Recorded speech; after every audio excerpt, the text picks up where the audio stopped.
Hello students, how are you all? Welcome back to my channel English with Seema Miglani. I am back with chapter 2 of class 12th book Flamingo. Okay, so chapter 2 is Lost Spring. As you can see on the board, it is written Lost Spring. It is written by Ernest Jung. Actually, this is a story. It is a story of combination of two events. Okay, two stories are together here. One is of rag picker and second is of bangle maker, and the basic theme of both the chapters are same. This is about the stolen childhood, okay, and labor, child labor. Now see what is there in the chapter. We'll do first story first of all, and the next video will go for the second story. So first story that highlights the harsh realities of poverty and child labor in India. Actually, this is the basic of both the stories. Okay, in both the stories, harsh realities of poverty and child labor is being shown in both the stories of Lost Spring. Sahib is the protagonist of first story, Sahib, and who was he? He was a rag picker and he was searching for his survival. Okay, and Mukesh is the protagonist of second story and he was a bangle maker and he was dreaming of becoming a motor mechanic. Okay, actually he was a bangle maker of Firozabad and he was dreaming of like I should have to become that motor mechanic one day. So let's see in the first story Sahib आलम. अब आपको मैंने बताया कि story के protagonist का name है साहिब. अब यहाँ पर साहिब आलम क्यों बताया? जब उससे ऑथर ने पूछा like what is your name, so he was saying my name is Sahib Alam. All people love to speak me, love to call me that Sahib Alam. So the author encountered Sahib, barefooted rag picker, and he was roaming in the streets of Simapuri. Simapuri is a place of outskirts of Delhi, and he was saying when he was being asked, writer asked why he was not wearing shoes. Okay, why he is barefooted. तो उसने answer दिया, it is a tradition. Okay, though it is merely an excuse for extreme poverty, because वो इतने poor थे, इतनी poverty थी उनके अंदर कि वो उसके लिए क्या था कि एक्सक्यूज़ था उसके लिए सिर्फ.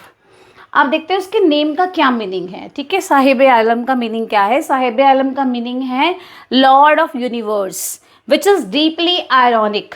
है ना, आयरॉनिक तो है ही क्योंकि हमने उसकी कंडीशन क्या बताई है आपको कि he was a rag picker and he was doing the child labor.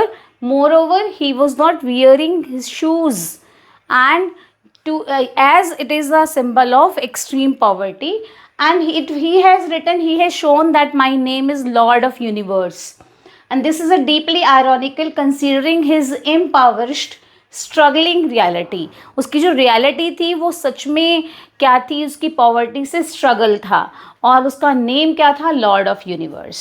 ठीक है, तो ये आयरॉनिक है. अब the tea stall, what is the importance of tea stall here?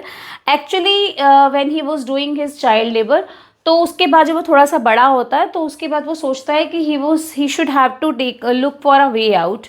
कुछ और रास्ता ढूंढना पड़ेगा अपनी लाइवलीहुड के लिए. तो वो क्या करता है? He takes a job at tea stall and earning ₹800 per month. उसको पर मंथ सैलरी मिलती है 800 एंड विद मील्स. ओके, इसको 2 टाइम का खाना भी मिलता है. However, he realizes that he is no longer of his own master. लेकिन अब ये सोच रहा है कि मैंने अपनी फ्रीडम, अपनी आज़ादी तो खो दी है, क्योंकि पहले वो क्या था? रैग पिकर था. जब उसकी मर्जी होती थी तभी वो रैग पिकिंग करता था. जब उसका ब्रेक लेने का टाइम मन करता था वो ब्रेक ले लेता था. लेकिन यहाँ पर उसको he has to work under someone.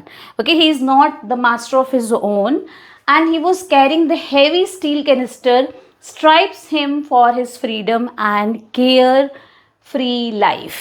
ठीक है, उसकी केयर फ्री लाइफ और उसकी फ्रीडम दोनों ही ख़त्म हो गई थी उस हैवी स्टील कैनिस्टर की स्ट्राइप की वजह से, के बोझ की वजह से. ठीक है, अब देखो इस चैप्टर की इस स्टोरी की कोर थीम्स क्या हैं. इसकी कोर थीम्स हैं, सबसे फर्स्ट है हमारे पास स्टोलन चाइल्डहुड. ठीक है। As a name is suggest lost spring, spring का मीनिंग होता है जॉय, हैप्पीनेस ऑफ चाइल्डहुड, ठीक है। अब वो लॉस्ट थी, वो नहीं थी उसके पास, it means the spring was lost, joy was lost from his life. So, spring represent childhood joy and potential.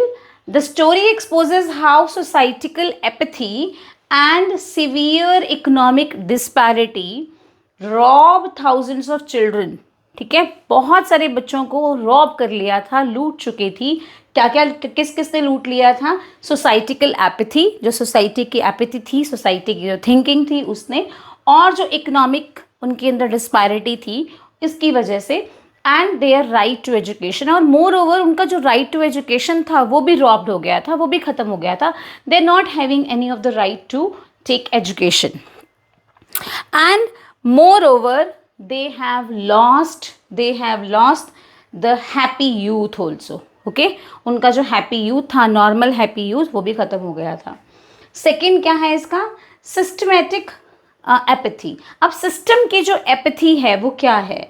The author empathises that web of exploitation. अब उनका क्या है? वो एक एक्सप्लोटेशन के जाल में फंसते जा रहे हैं, शोषण का शिकार हो रहे हैं, उसके जाल में फंसते ही जा रहे हैं, ठीक है. तो अब उन्होंने बोला कि ये उसको दिखाई देता है, ये ऑथर जो है यहाँ पर ये एम्पैथाइज करता है.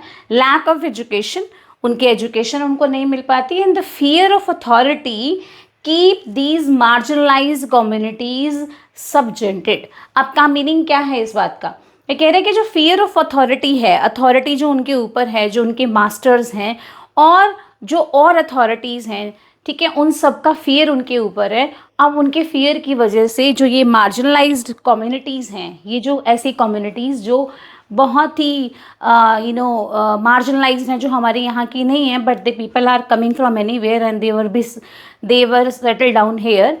तो वो यहाँ पर ऐसी कम्युनिटीज़ जो हैं वो डिफीट हो गई हैं, वो सबजेंटेड हो गई हैं, डिफीटेड हो गई हैं, ठीक है. तो ये इसके कोर थीम्स थे.